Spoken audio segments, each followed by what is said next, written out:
Hi, I'm Isabella, and today we're making churros with hot chocolate. This simple and absolutely delicious dessert is a Spanish specialty that would certainly satisfy your sweet cravings. This dish can also be shared with your family, or you could just eat everything yourself since it's kind of addicting.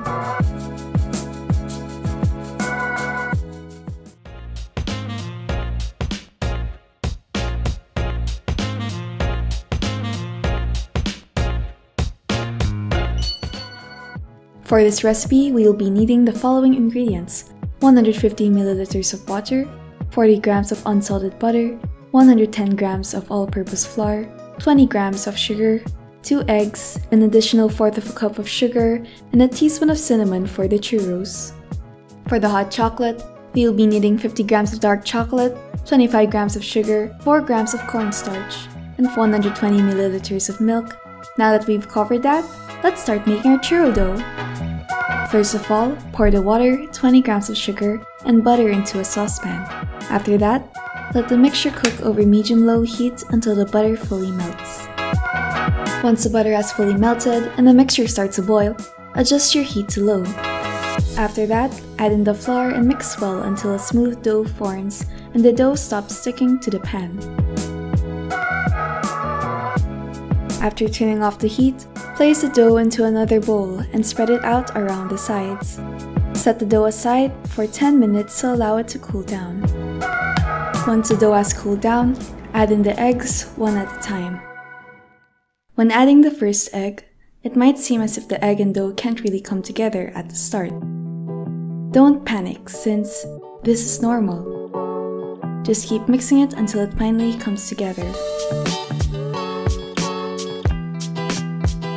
Once everything is fully incorporated, you may add in the second egg.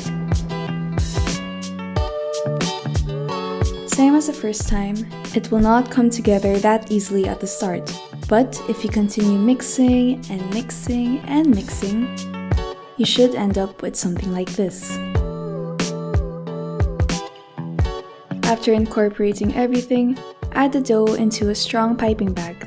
The dough will be hard to pipe out because of how thick it is, so if you're using regular plastic piping bags, use 2 layers of the piping bag. Make sure you also use a star tip, since the piping tip you use will affect how the churros will cook, in terms of heat distribution. Now, you can pipe the dough on top of a piece of parchment paper. You can also create different shapes, just like this. Once you're done piping the dough out, instead of pressing the tip down, I suggest you cut the end with scissors for a cleaner edge. Unfortunately, I didn't do this since I was too lazy to get my scissors. Also, please don't mind my horrible piping skills. The dough is really thick, so you might have a hard time piping the dough out, just like me. Once you're done with that, you can either cook it right away or freeze it for a couple of hours before frying them. Freezing them first would help the churros maintain its shape better, but if you're pressed for time, you can always fry them right away. To fry them, add some oil into a saucepan and let it heat up over a medium flame. An easy way to check if your oil is hot enough is to dip anything wooden into the oil. You'll know the oil is ready for frying once bubbles form around that wooden utensil. Once your oil is hot enough, add in your churros. Fry them until they turn golden brown. Make sure all sides are cooked well and flip those with uncooked sides. Once all sides are golden brown, drain them and place them in a plate lined with some tissue so that the tissue would absorb the excess oil. If you don't have any parchment paper, you can also just directly pipe the dough straight into the hot oil. Just snip the end with scissors once you pipe out the desired length. Same as the previous ones, fry them until all sides are golden brown and drain them to remove the excess oil. Here are some of the churros I froze first before frying. Same as the previous ones, I cooked them until all sides were golden brown. The lines were much more evident for this batch. However, since I didn't apply a consistent amount of pressure when piping them, they kind of formed a weird shape. After frying all of them, mix in the remaining sugar and cinnamon on a plate. You can actually prepare this beforehand if you wish to do so. Once they're fully combined, coat and roll the churros into the cinnamon sugar. You can also just sprinkle the cinnamon sugar on top of the churros if you'd like. Now that we're done with the churros, let's quickly prepare the hot chocolate. In a small bowl, add in the cornstarch and a bit of the milk, maybe around 40 milliliters of the milk, and mix well until the cornstarch fully dissolves. You might feel a bit of a resistance while mixing the milk and cornstarch together, so you can just add a bit more milk until that resistance is gone. Set this aside once it's fully incorporated. Now, add in the chocolate, sugar, and the rest of the milk into a saucepan. Cook and continuously stir the mixture over medium heat until the chocolate fully melts. Make sure the mixture is just warm and not boiling. As soon as the chocolate fully melts, add in the cornstarch mixture while constantly stirring. Don't stop stirring after adding the cornstarch because at this stage, the hot chocolate tends to burn easily, and stirring prevents this from happening.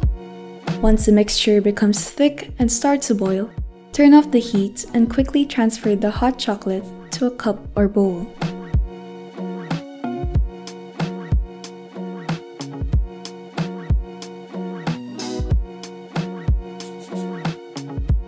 And finally, we're done. So you know what that means? Taste test time! Okay, so let's try it out! Which one? Let's choose this one. Ooh, that's thick. Okay, so what I really meant to say was that the texture was perfect. It was crunchy on the outside, but chewy on the inside. The hot chocolate was really rich, and everything together just tasted divine. Although some of them look wonky because of my poor piping skills, the texture and taste make up for it. And that's how we make churros with hot chocolate, fresh from the Cuisina. If you enjoyed the video, don't forget to leave a like, share the video with your friends, and comment what you would like to see in a future video. Why are there lines? There's always lines. Ouch. Keep up. Ah, it dripped on me. ASMR.